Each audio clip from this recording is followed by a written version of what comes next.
Hello everyone and welcome back to my channel, and in this short video I will tell you that how you can easily turn on professional mode on Facebook. That's quite simple, interesting and easy, so make sure to watch the video till end so you don't make a single mistake.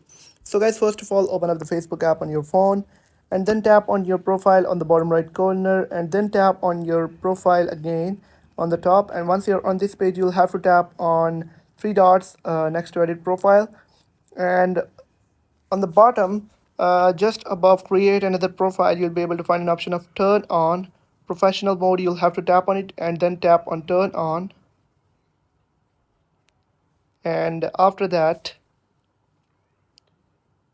your account will be converted to a professional account, and then tap on public and then tap on next and then tap on confirm and tap on done. Now you can see your account has been converted into a professional Facebook account, and you'll be able to see a professional dashboard. So I hope you have found the video helpful. If you have found the video helpful, make sure to like the video and hit that subscribe button.